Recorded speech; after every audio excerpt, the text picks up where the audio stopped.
Dear students, വിദ്യാസാഗറിൻ്റെ online ക്ലാസ്സിലേക്ക് ഏവർക്കും സ്വാഗതം. ഇന്ന് നമ്മൾ എക്കണോമിക്സ് വിഷയത്തെക്കുറിച്ചാണ് പഠിക്കുന്നത്. 2ാം വർഷത്തിൽ നമ്മൾ പഠിക്കുന്നത് എക്കണോമിക്സിൻ്റെ തന്നെ 2 ബ്രാഞ്ചുകളാണ്. ഏതൊക്കെയാണെന്നല്ലേ? അത് മൈക്രോ എക്കണോമിക്സും മറ്റൊന്ന് മാക്രോ എക്കണോമിക്സുമാണ്. അതായത് economic theory has mainly 2 branches. They are micro economic theory and macro economic theory. സൂക്ഷ്മ സാമ്പത്തിക സിദ്ധാന്തവും മറ്റൊന്ന് സ്ഥൂല സാമ്പത്തിക സിദ്ധാന്തവും. ഇതിൽ മൈക്രോ എന്ന വേർഡ് പ്രധാനമായിട്ടും രൂപം കൊള്ളുന്നത് മൈക്രോസ് എന്ന ഗ്രീക്ക് വേർഡിൽ നിന്നാണ്. The word micro is derived from the Greek word micros. എന്താണ് അതിൻ്റെ മീനിങ് എന്നല്ലേ? വിച്ച് മീൻസ് സ്മാൾ, അല്ലേ? അപ്പം ചെറുത് എന്നർത്ഥം വരുന്ന മൈക്രോസ് എന്ന ഗ്രീക്ക് വേർഡിൽ നിന്നും രൂപം കൊള്ളുന്നതാണ് മൈക്രോ. അതേസമയം മാക്രോസ് എന്ന ഗ്രീക്ക് വേർഡിൽ നിന്നും രൂപം കൊള്ളുന്നതാണ് മാക്രോ. മാക്രോ മീൻസ് ലാർജ്, അപ്പോൾ വലുത്, അല്ലെ? വിശാലമായത്, വലുത് എന്നർത്ഥം വരുന്ന മാക്രോസ് എന്ന ഗ്രീക്ക് വേർഡിൽ നിന്നും രൂപം കൊള്ളുന്നതാണ് മാക്രോ. അപ്പോൾ ഇതാണ് 2 ബ്രാഞ്ചുകൾ എന്ന് പറയുന്നത്. അപ്പോൾ ഇതിൽ എന്തിനെക്കുറിച്ചെല്ലാമാണ് ഇതിൽ പഠിക്കുന്നത് എന്ന് നമുക്ക് നോക്കാം. മൈക്രോ എക്കണോമിക്സ് എന്നാൽ it is the study of individual unit or small unit. ചെറിയ യൂണിറ്റുകളെ കുറിച്ചുള്ള പഠനം, അതാണ് micro economics. At the same time macro economics is the study of aggregate units, അല്ലെ? മൊത്ത യൂണിറ്റുകളെ കുറിച്ച് പഠിക്കും. മൈക്രോ എക്കണോമിക്സിന്റെ തന്നെ ആദ്യ ചാപ്റ്ററായ ഇൻട്രൊഡക്ഷൻ ടു മൈക്രോ എക്കണോമിക്സ് എന്ന ചാപ്റ്ററാണ് നമ്മൾ ഇന്നിവിടെ ചർച്ച ചെയ്യുന്നത്. ഇനി എന്തെല്ലാമാണ് ഇതിൽ പഠിക്കുന്നത് എന്നല്ലേ നമുക്ക് ഫെമിലിയർ ആയിട്ടുള്ള കാര്യങ്ങൾ തന്നെ നമുക്ക് നോക്കാം. പ്രൈസ് ഓഫ് എ കമോഡിറ്റി, ഒരു വസ്തുവിന്റെ വില. അതിന്റെ ഭാഗമായിട്ട് വരും ഒരു വസ്തുവിന്റെ വില. It is the study of micro economics. Okay, അങ്ങനെയാണെങ്കിൽ അതേ സമയത്ത് മാക്രോയിലേക്ക് മാറുമ്പോൾ അത് മൊത്തത്തിലുള്ളതായി മാറുന്നു. അപ്പോൾ അത് ഇങ്ങനെയായി മാറും. എന്താണ്? ജനറൽ പ്രൈസ് ലെവലായി മാറും, പൊതുവില നിലവാരമാകും. അപ്പോൾ പ്രൈസ് ഓഫ് എ കമോഡിറ്റി മൈക്രോയിൽ നമ്മൾ പ്രതിപാദിച്ചപ്പോൾ ജനറൽ പ്രൈസ് ലെവൽ എന്ന് പറയുന്നത് ഏതിൽ? മാക്രോ എക്കണോമിക്സിൽ പറഞ്ഞു, അല്ലെ? അതുപോലെ തന്നെ ഇതിന്റെ മെത്തേഡ്, മൈക്രോ എക്കണോമിക്സിന്റെ മെത്തേഡ് എന്ന് പറയുന്നത് പാർഷ്യൽ എക്വിലിബ്രിയമാണ്, ഭാഗിക സമതുലിതാവസ്ഥ. അതേസമയം അതിന്റെ തത്തുല്യമായിട്ടുള്ള മാക്രോ ആകുമ്പോൾ എന്താ അതെന്ന് പറയുന്നത് ജനറൽ ഇക്വിലിബ്രിയമായി മാറുന്നു, പൊതു സമതുലിതാവസ്ഥയായിട്ട് മാറുന്നു. ഒന്ന് സിംഗിൾ, മറ്റൊന്ന് നമ്മൾ ബ്രോഡായിട്ട് പറയുന്നു. അതേസമയത്ത് അതിൻ്റെ സ്കോപ്പ് എന്ന് പറയുന്നത് നമ്മൾ പ്രധാനമായിട്ടും മൈക്രോ എക്കണോമിക്സിൽ കൺസ്യൂമേഴ്സ്, അല്ലെ? കൺസ്യൂമേഴ്സിനെ കുറിച്ചുള്ളത്, അതുപോലെ തന്നെ ഇൻഡിവിജ്വൽസിനെ കുറിച്ചുള്ളത്, അതുപോലെ തന്നെ ഫേംസിനെ കുറിച്ചുള്ളത് പ്രതിപാദിക്കുമ്പോൾ മാക്രോ എക്കണോമിക്സിൽ പ്രധാനമായിട്ടും അഗ്രഗേറ്റ് യൂണിറ്റുകളായി മാറും. അതേസമയത്ത് മൈക്രോ എക്കണോമിക്സിൽ ഇതിൻ്റെ കാഴ്ചപ്പാട് എന്ന് പറയുന്നത് ഒരു വോംസിൻ്റേതാണെങ്കിൽ മാക്രോ എക്കണോമിക്സിൽ അതിൻ്റെ കാഴ്ചപ്പാടെന്ന് പറയുന്നത് ബേഡ്സിൻ്റേതായി മാറും. ബേഡ്സ് ഐ വ്യൂ ആണ് അതിനുള്ളത്, മാക്രോ എക്കണോമിക്സിനുള്ളത്. എന്നാൽ മൈക്രോയ്ക്ക് വോംസ് വ്യൂ ആണുള്ളത്. എന്ന് പറഞ്ഞാൽ ചെറിയ വീക്ഷണഗതി, അല്ലേ? വീക്ഷണം മാത്രമാണ് ഏതിൽ വരുന്നത്? മൈക്രോ എക്കണോമിക്സിൽ വരുന്നതെങ്കിൽ മാക്രോ എക്കണോമിക്സിൽ വിശാലമായ കാഴ്ചപ്പാടാണ് വരുന്നത്. എന്ന് പറഞ്ഞാൽ ഇക്കോണമിയുടെ ചെറിയ യൂണിറ്റുകൾ, സിംഗിൾ യൂണിറ്റുകൾ അല്ലെങ്കിൽ സ്മാൾ യൂണിറ്റുകൾ റെപ്രസെന്റ് ചെയ്യുന്നതാണ് ഏത്? മൈക്രോ. അതേസമയത്ത് അഗ്രഗേറ്റ് ആയിട്ട് നമ്മൾ പറയുമ്പോൾ, അഗ്രഗേറ്റ് കോൺസെപ്റ്റ്സുകൾ നമ്മൾ പറയുമ്പോൾ അത് എന്താണ്? മാക്രോ എക്കണോമിക്സ് ആണ്. ഇനി നമുക്ക് എക്കണോമിക്സിന്റെ തന്നെ ഡെഫിനിഷനുകളെ കുറിച്ച് പരിചയപ്പെടാം, അല്ലേ? ഡെഫിനിഷൻസ് പലതരത്തിലുള്ള നിർവചനങ്ങൾ നിങ്ങൾ പരിചയപ്പെട്ടതാണ്. എക്കണോമിക്സിൽ അടിസ്ഥാനപരമായി 4 നിർവചനങ്ങളാണുള്ളത്. ഏതൊക്കെയാണെന്നല്ലേ? ഒന്ന് വെൽത്ത് ഡെഫിനിഷൻ, ധനാധിഷ്ഠിത നിർവചനം. 2 വെൽഫെയർ ഡെഫിനിഷൻ, ക്ഷേമാധിഷ്ഠിത നിർവചനം. 3 സ്കേർസിറ്റി ഡെഫിനിഷൻ, ദൗർലഭ്യാധിഷ്ഠിത നിർവചനം. 4 ഗ്രോത്ത് ഡെഫിനിഷൻ, വളർച്ചാധിഷ്ഠിത നിർവചനം. ഇങ്ങനെ 4 നിർവചനങ്ങൾ ആണ് അടിസ്ഥാനപരമായി സാമ്പത്തിക ശാസ്ത്രത്തിൽ നിലനിൽക്കുന്നത്. ഈ 4 നിർവചനങ്ങളും പ്രധാനമായിട്ടും 3 കാലഘട്ടങ്ങളിലുള്ള സാമ്പത്തിക ശാസ്ത്രകാരന്മാരിൽ അധിഷ്ഠിതമാണ്. ഏതൊക്കെയാണെന്നല്ലേ കാലഘട്ടങ്ങൾ? ഒന്ന് classical, neo classical and modern. പൗരാണികം, നവീന പൗരാണികം, ആധുനികം. ഇതിൽ ക്ലാസിക്കൽ പീരീഡിലുള്ള ഇക്കണോമിസ്റ്റാണ് ആഡം സ്മിത്ത്. നമുക്ക് പരിചിതമാണ്, പ്ലസ് 1 ക്ലാസ്സിലും നമ്മൾ ചർച്ച ചെയ്ത കാര്യമാണ്. ആഡം സ്മിത്തിനെ കുറിച്ചൊക്കെ പ്രതിപാദിക്കുകയുണ്ടായിട്ടുണ്ടായിരിക്കാം. ഇതിൽ 1776 ആഡം സ്മിത്ത് അദ്ദേഹത്തിൻ്റെ പ്രശസ്തമായ ബുക്ക് പ്രസിദ്ധീകരിച്ചു. ബുക്കിൻ്റെ പേര് an enquiry into the nature and causes of wealth of nation. Publish ചെയ്ത ഇയർ 76 അല്ലേ. അതിലൂടെ അദ്ദേഹം എക്കണോമിക്സ് എന്താണെന്ന് പറഞ്ഞു അല്ലേ. According to Adam Smith, economics is the study of wealth. Economics എന്നാൽ ധനത്തെക്കുറിച്ചുള്ള, സമ്പത്തിനെ കുറിച്ചുള്ള പഠനമാണ്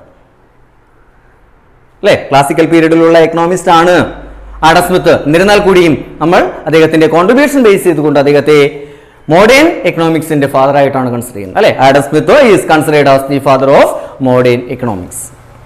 ക്ലാസിക്കൽ എക്കണോമിസ്റ്റ് ആണ് അദ്ദേഹം. എന്നാൽ അദ്ദേഹത്തിന് സാമ്പത്തിക ശാസ്ത്രം ധനത്തിൽ മാത്രം അധിഷ്ഠിതമായി നിലനിന്നപ്പോൾ അതിൽ ചില പരിമിതികൾ സാമ്പത്തിക ലോകം ചൂണ്ടിക്കാണിക്കുകയുണ്ടായി. അതിനെ തുടർന്ന് അടുത്ത നിർവചനം സാമ്പത്തിക ലോകത്തിൽ ഉണ്ടാകും. അതാണ് വെൽഫെയർ ഡെഫിനിഷൻ. അപ്പോൾ കാലഘട്ടങ്ങളിൽ വരുന്ന വ്യത്യാസമാണ് അവിടെ വരുന്നത്.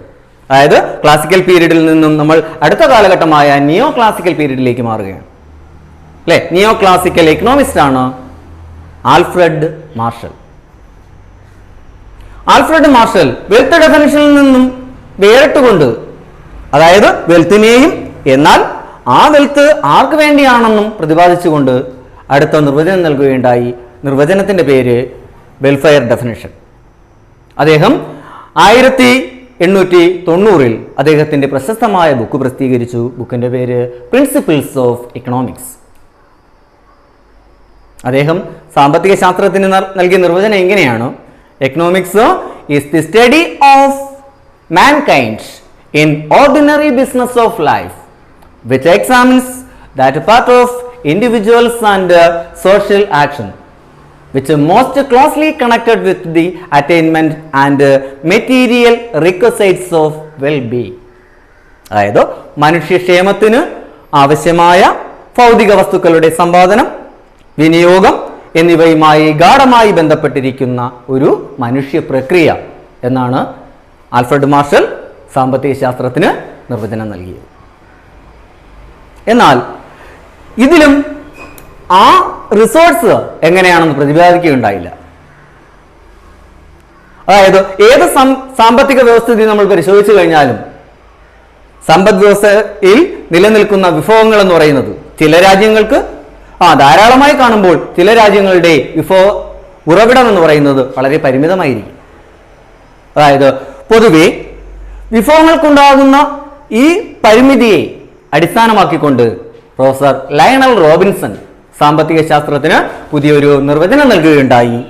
നിർവചനം എന്ന് പറയുന്നത് സ്കേഴ്സിറ്റി ഡെഫിനിഷൻ. അദ്ദേഹം 1932 അദ്ദേഹത്തിൻ്റെ ബുക്ക് പ്രസിദ്ധീകരിച്ചു. ബുക്കിൻ്റെ പേര് nature and significance of economics. ഡെഫിനിഷന്റെ പേര് സ്കേഴ്സിറ്റി ഡെഫിനിഷൻ. ഈ സ്കേഴ്സിറ്റി ഡെഫിനിഷനിലും വിഭവങ്ങളുടെ ദൗർലഭ്യവും അതുപോലെ തന്നെ അതിലുണ്ടാകുന്ന മനുഷ്യന്റെ ആവശ്യകതയും കണക്ട് ചെയ്തുകൊണ്ട് നിർവചനം നൽകിയപ്പോൾ അതിലും ആ റിസോഴ്സസിന്റെ വികസനം അല്ലെങ്കിൽ വളർച്ച, അതുകൊണ്ട് മാത്രമേ രാജ്യത്തിന് പുരോഗതി ഉണ്ടാകൂ, അതിനെ ചൂണ്ടിക്കാണിക്കാൻ ലയണൽ റോബിൻസൺ കഴിയാതെ വന്നു. തുടർന്ന് സാമ്പത്തിക ലോകത്തിൽ 4ാമത്തെ നിർവചനം നിലവിൽ വരുന്നു. നിർവചനത്തിന്റെ പേര് growth definition, introduced by professor Samuelson. ഇങ്ങനെ ആ 4 സാമ്പത്തിക ശാസ്ത്രകാരന്മാരും അവരുമായി ബന്ധപ്പെട്ട് വരുന്ന 4 നിർവചനങ്ങൾ ഏതൊക്കെയാണ്? Wealth, welfare, scarcity, growth. ഇത് വ്യക്തമായി മനസ്സിലാക്കുന്നതിന് വേണ്ടി നമുക്ക് ഒരു ടേബിൾ ഉപയോഗിച്ചുകൊണ്ട് നമുക്ക് ഇത് കൂടുതൽ വിശദമായി നമുക്ക് പഠിക്കാം. ആദ്യം എക്കണോമിസ്റ്റുകളുടെ പേര്, അതുപോലെ തന്നെ രണ്ടാമതായി അവരുടെ ബുക്കിന്റെ പേര്, അടുത്തതായി ആ ബുക്ക് പബ്ലിഷ് ചെയ്ത ഇയർ. അങ്ങനെ എഴുതിയെടുത്ത് കൂടുതൽ വിശദമായി പഠിച്ചു കഴിഞ്ഞാൽ നിങ്ങൾക്ക് കൂടുതൽ മനസ്സിലാവുന്നതാണ്. അപ്പോൾ ആദ്യമായി നമ്മൾ പരിചയപ്പെട്ട എക്കണോമിസ്റ്റ് ആരാ? Adam Smith. ആഡം സ്മിത്തിന്റെ ബുക്കിന്റെ പേരെന്താ? An enquiry into the nature and causes of wealth of nation അല്ലേ? പബ്ലിക്കേഷൻ എന്നാ? പബ്ലിക്കേഷൻ 1776 അല്ലേ? അപ്പോൾ എക്കണോമിക്സിന്റെ പേര് ആഡം സ്മിത്ത്. ഡെഫിനിഷൻ ഏതാണ്? വേണമെങ്കിൽ 4 കോളമാക്കുക അല്ലേ? ഡെഫിനിഷനും കൂടെ ഉൾപ്പെടുത്തിക്കാം. ഡെഫിനിഷനും കൂടെ ഉൾപ്പെടുത്തി കഴിഞ്ഞാൽ ഡെഫിനിഷന്റെ പേര് വെൽത്ത് ഡെഫിനിഷൻ അല്ലേ? ബുക്കിന്റെ പേര് എന്താ? പബ്ലിഷ് ചെയ്ത ബുക്കിന്റെ പേര് an enquiry into the nature and causes of wealth of nation. Publish ചെയ്ത ഇയർ 1776 അല്ലേ? ക്ലിയർ ആണല്ലോ. രണ്ടാമത്തെ ഇത് എന്ന് പറയുന്ന ആരാ? Alfred Marshall. ആൽഫ്രഡ് മാർഷൽ ഡെഫിനിഷന്റെ പേര് വെൽഫെയർ ഡെഫിനിഷൻ, ക്ഷേമാധിഷ്ഠിത നിർവചനം. ബുക്കിന്റെ പേര് പ്രിൻസിപ്പിൾസ് ഓഫ് എക്കണോമിക്സ്. പബ്ലിഷ് ചെയ്ത ഇയർ 1890 അല്ലേ? മൂന്നാമത്തെ നിർവചനം ശാസ്ത്രകാരന്റെ പേര് പ്രൊഫസർ ലയണൽ റോബിൻസൺ. ഡെഫിനിഷന്റെ പേര് സ്കേഴ്സിറ്റി ഡെഫിനിഷൻ, ദൗർലഭ്യാധിഷ്ഠിത നിർവചനം അല്ലേ? ബുക്കിന്റെ പേര് nature and significance of economics അല്ലേ? പബ്ലിഷ് ചെയ്ത ഇയർ എന്ന് പറയുന്നത് 1932 ഓക്കെ. ഇപ്പോൾ നാലാമത്തെ നിർവചനം എന്ന് പറയുന്നത് ഗ്രോത്ത് ആണ് അല്ലേ? എക്കണോമിക്സിന്റെ പേരെന്താണ്? പ്രൊഫസർ സാമുവൽസൺ അല്ലേ? ഡെഫിനിഷന്റെ പേര് ഗ്രോത്ത് ഡെഫിനിഷൻ. പബ്ലിഷ് ചെയ്ത ബുക്കിന്റെ പേര് എക്കണോമിക്സ് എന്ന് തന്നെയാണ് അല്ലേ? പബ്ലിഷ് ചെയ്ത ഇയർ എന്ന് പറയുന്നത് 1964 ഓക്കെ. ഇപ്പൊ 4 ഡെഫിനിഷൻസ് അങ്ങനെ തയ്യാറാക്കി ടേബിളാക്കി വെക്കാം അല്ലേ? ഏതൊക്കെയാണ്? Wealth, welfare, scarcity, growth. Wealth definition Adam Smith. ബുക്കിന്റെ പേര് an enquiry into the nature and causes of wealth of nation. Publish ചെയ്ത ഇയർ 1776 അല്ലേ? രണ്ടാമത്തത് വെൽഫെയർ ഡെഫിനിഷൻ ആരാണ്? പ്രൊഫസർ ആൽഫ്രഡ് മാർഷൽ അല്ലേ? Alfred Marshall. ബുക്കിന്റെ പേര് പ്രിൻസിപ്പിൾസ് ഓഫ് എക്കണോമിക്സ്. പബ്ലിഷ് ചെയ്ത ഇയർ 1890 അല്ലേ? മൂന്നാമത്തെ ഡെഫിനിഷൻ ഏതാണ്? സ്കേഴ്സിറ്റി ഡെഫിനിഷൻ, ദൗർലഭ്യാധിഷ്ഠിത നിർവചനം അല്ലേ? ആരുടേതാണ്? പ്രൊഫസർ ലയണൽ റോബിൻസൺ അല്ലേ? ബുക്കിന്റെ പേര് nature and significance of economics. Publish ചെയ്ത ഇയർ ഏതാ? 1932. അടുത്ത നാലാമത്തെ ഏതാണ്? ഗ്രോത്ത് ഡെഫിനിഷൻ അല്ലേ? ആരുടേതാണ്? പ്രൊഫസർ സാമുവൽസൺ അല്ലേ? ഡെഫിനിഷന്റെ പേര് growth definition. Book economics. Publish ചെയ്ത ഇയർ 1964. ഇതാണ് 4 നിർവചനങ്ങളും അതുമായി ബന്ധപ്പെട്ട് വരുന്ന ശാസ്ത്രകാരന്മാരും അതുപോലെ തന്നെ അവരുടെ ബുക്കുകളും അതുപോലെ തന്നെ പബ്ലിഷ് ചെയ്ത ഇയറുമാണ് നമ്മൾ പരിചയപ്പെട്ടത് അല്ലേ? ഇനി നമ്മൾ ചർച്ച ചെയ്യാൻ പോകുന്നത് ഒരു ഇക്കോണമിയുടെ തന്നെ പ്രധാനപ്പെട്ട പ്രശ്നത്തെക്കുറിച്ചാണ് അല്ലേ? Central problems of an economy, സമ്പദ് വ്യവസ്ഥയുടെ കേന്ദ്രീയ പ്രശ്നങ്ങൾ. അപ്പോൾ ഏത് സമ്പദ് വ്യവസ്ഥ നമ്മൾ എടുത്തു കഴിഞ്ഞാലും ആ സമ്പദ് വ്യവസ്ഥകളിലെല്ലാം ഒരു തരത്തിൽ അല്ലെങ്കിൽ മറ്റൊരു തരത്തിൽ പ്രശ്നങ്ങൾ ഉണ്ടായിരിക്കും, അല്ലെങ്കിൽ ഒരു രാജ്യത്തിന് മറ്റൊരു രാജ്യവുമായി ബന്ധങ്ങൾ ഉണ്ടായിരിക്കും അല്ലേ? അപ്പോൾ ഏത് സമ്പദ് വ്യവസ്ഥയിലും സാമ്പത്തിക പ്രശ്നങ്ങൾ ഉടലെടുക്കാനുള്ള പ്രധാനപ്പെട്ട കാരണം എന്ന് പറയുന്നത് രാജ്യത്തുള്ള വിഭവങ്ങൾ ദുർലഭമായതാണ് അല്ലേ? The central problems are mainly arises from the scarce resources. അല്ലെങ്കിൽ നമുക്ക് മറ്റൊരു രീതിയിൽ പറയാം, എന്താണ്? The mismatch between unlimited wants and scarce resources are the reasons for basic problems അല്ലേ? എന്താണ്?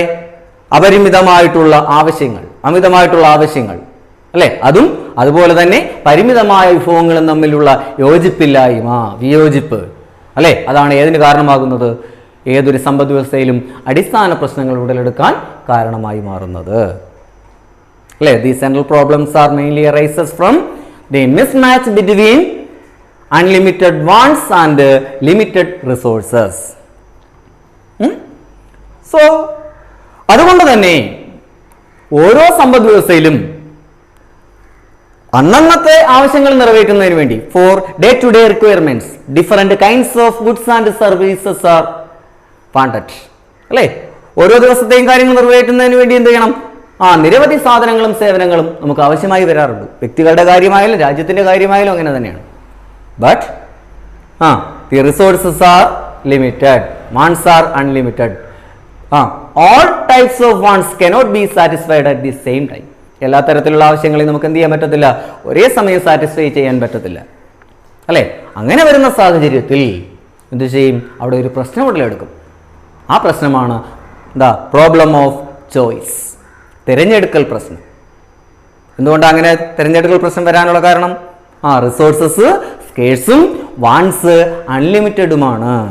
അങ്ങനെ വരുമ്പോൾ എന്ത് ചെയ്യും? ഓരോ വാണ്ട്സുകളും എന്ത് ചെയ്യും? പെട്ടെന്ന് സാറ്റിസ്ഫൈ ചെയ്യാൻ വേണ്ടി പരസ്പരം മത്സരിക്കും, അല്ലേ? Wants R always compete with one another for immediate satisfaction, അല്ലെ? ഒരാവശ്യം മറ്റൊരാവശ്യവുമായി നമുക്ക് കോമ്പീറ്റ് ചെയ്തുകൊണ്ടിരിക്കും, പെട്ടെന്ന് സാറ്റിസ്ഫൈഡ് ആവാൻ വേണ്ടി. അങ്ങനെ വരുന്ന ആവശ്യത്തിൽ, അല്ലെ, അങ്ങനെ വരുന്ന സാഹചര്യത്തിൽ നമ്മൾ എന്ത് ചെയ്യും? നിരവധി ആവശ്യങ്ങളിൽ നിന്നും ഏതെങ്കിലും ഒരു ആവശ്യത്തെ തിരഞ്ഞെടുക്കാൻ നിർബന്ധിതമാകും. അങ്ങനെയാണ് ഏത് പ്രശ്നം ഉടലെടുക്കുന്നത്? പ്രോബ്ലം ഓഫ് ചോയ്സ് വരുന്നത്, തിരഞ്ഞെടുക്കൽ പ്രശ്നം വരുന്നത്. അങ്ങനെ തിരഞ്ഞെടുക്കൽ പ്രശ്നം വരുന്ന സാഹചര്യത്തിൽ ഓരോ സമ്പദ് വ്യവസ്ഥകളിലും അടിസ്ഥാനപരമായി 3 ചോദ്യങ്ങളും ഉടലെടുക്കും, അല്ലേ? ആ ചോദ്യങ്ങൾ ഏതൊക്കെയാണെന്ന് ചോദിച്ചാൽ, 1 വാട്ട് ടു പ്രൊഡ്യൂസ്, അല്ലേ? എന്തുൽപാദിപ്പിക്കണം. 2 ഹൗ ടു പ്രൊഡ്യൂസ്, എങ്ങനെ ഉൽപ്പാദിപ്പിക്കണം. 3 ഫോർ ഹൂം ടു പ്രൊഡ്യൂസ്, ആർക്ക് വേണ്ടി ഉൽപ്പാദിപ്പിക്കണം, അല്ലേ? What to produce, how to produce and for whom to produce. എന്തുൽപ്പാദിപ്പിക്കണം, എങ്ങനെ ഉൽപ്പാദിപ്പിക്കണം, ആർക്ക് വേണ്ടി ഉൽപ്പാദിപ്പിക്കണം. അല്ലേ? ഫസ്റ്റ് ക്വസ്റ്റ്യൻ എന്ന് പറയുന്നത് വാട്ട് ടു പ്രൊഡ്യൂസ്, എന്താണ് ഉൽപ്പാദിപ്പിക്കേണ്ടത്, അല്ലേ? അതിന്റെ കാര്യം നമ്മൾ നേരത്തെ തന്നെ പറഞ്ഞു. എന്താണ്? Different types of goods and services are needed for day to day requirements, അല്ലേ? But resources are limited. എന്തുൽപ്പാദിപ്പിക്കണം എന്ന ചോദ്യം പ്രധാനമായും പരിഹരിക്കപ്പെടുന്നത് ആവശ്യകതയെയും അതുപോലെ തന്നെ മുൻഗണനയെയും അടിസ്ഥാനമാക്കിയായിരിക്കും, അല്ലേ? What to produce is mainly solved by urgency or priorities. For example, ഒരു യുദ്ധം ഉണ്ടാകുന്നു രാജ്യത്ത്, അല്ലേ? ആ സമയത്താണെങ്കിൽ നമ്മൾ എന്ത് ചെയ്യും? യുദ്ധ ആവശ്യങ്ങൾ നിറവേറ്റുന്നതിന് വേണ്ടി രാജ്യത്തെ വിഭവങ്ങളെ വിനിയോഗിക്കുന്നു. അപ്പോൾ അതിനാണ് കൂടുതൽ നമ്മൾ മുൻഗണന കൊടുക്കേണ്ടത്, അല്ലേ? ഇപ്പോൾ നമുക്കറിയാം രോഗം, അല്ലേ? കൊറോണ ബാധിച്ചു. അങ്ങനെയാണെങ്കിൽ ആ സമയത്ത് നമ്മൾ എന്ത് ചെയ്യും? അതിനെ സോൾവ് ചെയ്യുന്നതിനുള്ള മാർഗങ്ങൾ നമ്മൾ എന്ത് ചെയ്യണം? ഉൽപ്പാദിപ്പിക്കേണ്ടി വരും. അങ്ങനെ എന്താണോ രാജ്യത്തിന് ആവശ്യം അല്ലെങ്കിൽ ജനങ്ങൾക്ക് ആവശ്യം, ആ ജനങ്ങളുടെ ആവശ്യകതയെ കണ്ടറിഞ്ഞുകൊണ്ട് പരിമിതമായ വിഭവങ്ങളെ പ്രയോജനപ്പെടുത്തുന്നു. അതാണ് എന്തുൽപ്പാദിപ്പിക്കണമെന്ന ചോദ്യത്തിന്റെ പരിഹാരം എന്നത്. അതാണ് രണ്ടാമത്തെ ചോദ്യം എന്ന് പറയുന്നത്. ഹൗ ടു പ്രൊഡ്യൂസ്, എങ്ങനെ ഉൽപ്പാദിപ്പിക്കണം. അതായത് ഏതൊരു സമ്പദ് വ്യവസ്ഥ നമ്മൾ എടുത്തു പരിശോധിച്ചു കഴിഞ്ഞാലും ആ സമ്പദ് വ്യവസ്ഥകളിലൊക്കെയും സാധനങ്ങളും സേവനങ്ങളും ഉൽപ്പാദിപ്പിക്കുന്നതിന് വേണ്ടി 2 സാങ്കേതിക വിദ്യകളെ നമ്മൾ ആശ്രയിക്കാറുണ്ട്. Every economy depends mainly two techniques of production. They are labor intensive technique and capital intensive technique. തൊഴിൽ തീവ്ര സാങ്കേതിക വിദ്യയും മറ്റൊന്ന് ക്യാപിറ്റൽ ഇന്റൻസീവ് ടെക്നിക്, അല്ലെ? മൂലധന തീവ്ര സാങ്കേതിക വിദ്യ. എന്താ ലേബർ ഇന്റൻസീവ് ടെക്നിക് എന്ന് പറഞ്ഞാൽ? Labour intensive techniques means we use more labor and less capital in production. അല്ലെങ്കിൽ for the production of a commodity the organizer use more labor power and less capital. അങ്ങനെയാണെങ്കിൽ എന്താ capital intensive technique എന്ന് പറഞ്ഞാൽ? in capital intensive technique an organizer would use more capital and less labor. അല്ലെ? കൂടുതൽ മൂലധനവും കുറച്ച് തൊഴിൽ ശക്തി ഉപയോഗിക്കും, അല്ലെ? അപ്പൊ ഈ 2 ടെക്നിക്സുകളിൽ ഏതെങ്കിലും ഒന്നിനെ ഡിപ്പെൻഡ് ചെയ്തുകൊണ്ടായിരിക്കും രാജ്യത്തെ ഉൽപാദനം നടത്തുന്നത്. അതാണ് ഹൗ ടു പ്രൊഡ്യൂസ് എന്ന ക്വസ്റ്റ്യൻ. ഇനി ഈ 2 ടെക്നിക്സുകളിൽ ഏത് വേണം എന്ന് നമ്മൾ എങ്ങനെയാ തീരുമാനിക്കപ്പെടുന്നത്? ക്യാപിറ്റൽ ഇന്റൻസീവ് ടെക്നിക്കാണോ രാജ്യത്തിന് സ്യൂട്ടബിൾ, അതെ ഇനി ലേബർ ഇന്റൻസീവ് ടെക്നിക്കാണോ രാജ്യത്തിന് അനുയോജ്യമെന്ന് നമ്മൾ എങ്ങനെ തിരിച്ചറിയും? അത് മനസ്സിലാക്കേണ്ടത് ഇങ്ങനെയാണ്. In a production process, labor is scarce and capital is cheaper. ഒരു പ്രൊഡക്ഷൻ പ്രോസസ്സിൽ എങ്ങനെ വന്നാൽ ലേബർ എന്ന് പറയുന്നത് സ്കേഴ്സും ക്യാപിറ്റൽ ചീപ്പറുമാണ്. ലേബർ ദുർലഭവും മൂലധനം എന്ന് പറയുന്നത് ആദായകരവുമാണ് എങ്കിൽ ആദായകരമായതിനെ നമ്മൾ ഉപയോഗിക്കും അല്ലേ. അപ്പോൾ നമ്മൾ സ്യൂട്ടബിൾ ആയിട്ടുള്ള ടെക്നിക്സ് ഏതെടുക്കും? ക്യാപിറ്റൽ ഇന്റൻസീവ് ടെക്നിക്ക് ആയിരിക്കും അത്തരം ഇക്കോണമികളിൽ സ്യൂട്ടബിൾ. എന്ന് പറഞ്ഞാൽ അമേരിക്ക പോലുള്ള രാജ്യങ്ങളിൽ കൂടുതൽ അനുയോജ്യമായിട്ടുള്ള സാങ്കേതിക വിദ്യ എന്ന് പറയുന്നത് ക്യാപിറ്റൽ ഇന്റൻസീവ് ടെക്നിക്കാണെന്ന് പറയാം. എന്നാൽ ഇന്ത്യയെ പോലുള്ള രാജ്യങ്ങളുടെ കാര്യത്തിലാണെങ്കിലോ തൊഴിൽ ശക്തി ധാരാളമാണ് അല്ലേ. അങ്ങനെയാണെങ്കിൽ അത്തരം സമ്പദ് വ്യവസ്ഥകളിൽ കൂടുതൽ അനുയോജ്യമായ സാങ്കേതിക വിദ്യ ലേബർ ഇന്റൻസീവ് ടെക്നിക്ക് ആയിരിക്കും.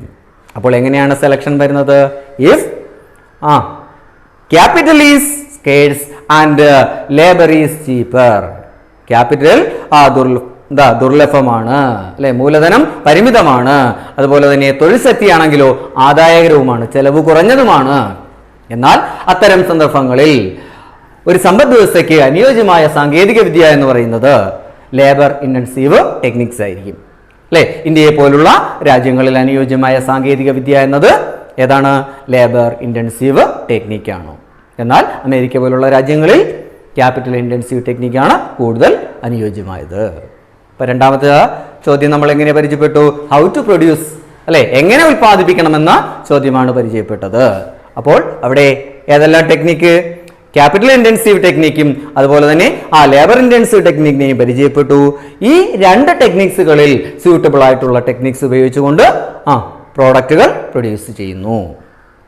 ഇനി അങ്ങനെയാണെങ്കിൽ മൂന്നാമത്തെ ചോദ്യം എന്നത് ഫോർ ഹൂം ടു പ്രൊഡ്യൂസ്, ആർക്ക് വേണ്ടി ഉൽപ്പാദിപ്പിക്കണം അല്ലെ. അപ്പോൾ അവിടെ ഉടലെടുക്കുന്ന പ്രധാനപ്പെട്ട പ്രശ്നം എന്ന് പറയുന്നത് ഫങ്ഷണൽ ഡിസ്ട്രിബ്യൂഷൻ ആണ്. എന്താ? ഓരോന്നിൻ്റെയും ഫംഗ്ഷൻ അനുസരിച്ചുകൊണ്ട്, പ്രവൃത്തി അനുസരിച്ചുകൊണ്ടുള്ള വിതരണമാണ് അവിടെ ഉടലെടുക്കുന്ന പ്രശ്നം എന്ന് പറയുന്നത്.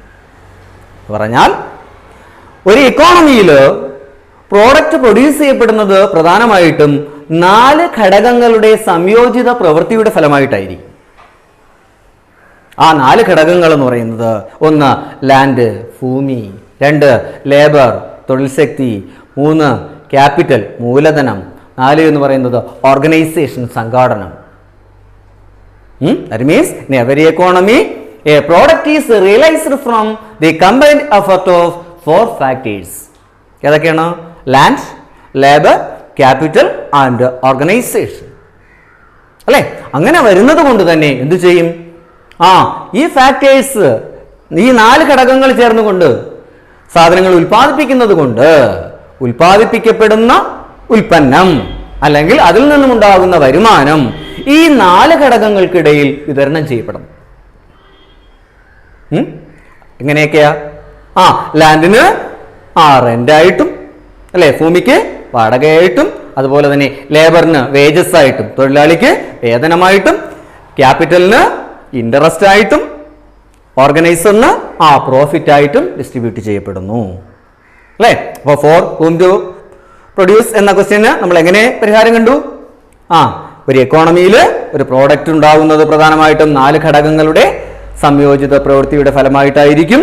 അതുകൊണ്ട് തന്നെ ആ 4 ഘടകങ്ങളാൽ ഉൽപ്പാദിപ്പിക്കപ്പെടുന്ന മൊത്ത വിഭവത്തെ അല്ലെങ്കിൽ മൊത്ത ഉൽപ്പന്നത്തെ അല്ലെങ്കിൽ വരുമാനത്തെ ഈ 4 ഘടകങ്ങൾക്കിടയിൽ വിതരണം ചെയ്യപ്പെടുന്നു അല്ലെ. ഇപ്പൊ ആർക്കൊക്കെ വേണ്ടിയാണ് വിതരണം ചെയ്യുന്നതെന്ന് മനസ്സിലായല്ലോ.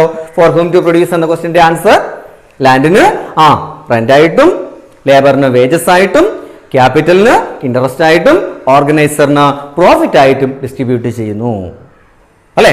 ഇങ്ങനെ ഫാക്ടേഴ്സിന്റെ ഇടയിലുള്ള ഈ ഡിസ്ട്രിബ്യൂഷനും ഫങ്ഷണൽ ഡിസ്ട്രിബ്യൂഷൻ എന്ന പേരിലാണ് അറിയപ്പെടുന്നത്. ഇന്ന് നമ്മൾ ചർച്ച ചെയ്ത കാര്യങ്ങൾ എന്തൊക്കെയാണെന്ന് അറിയാലോ. എക്കണോമിക്സിന്റെ തന്നെ 2 ശാഖകളാണ്, മൈക്രോ എക്കണോമിക്സും മാക്രോ എക്കണോമിക്സും. അതുമായി ബന്ധപ്പെട്ട കാര്യങ്ങൾ നമ്മൾ നോക്കി. പിന്നെ അത് കഴിഞ്ഞിട്ട് നമ്മൾ ചർച്ച ചെയ്ത കാര്യം എന്ന് പറയുന്നത് എക്കണോമിക്സിന്റെ 4 നിർവചനങ്ങളാണ്. 4 നിർവചനങ്ങൾ ഏതൊക്കെയാണ്? Wealth definition, welfare definition, scarcity definition, growth definition. അതുമായി ബന്ധപ്പെട്ട് 4 എക്കണോമിസ്റ്റുകളെ പരിചയപ്പെട്ടു.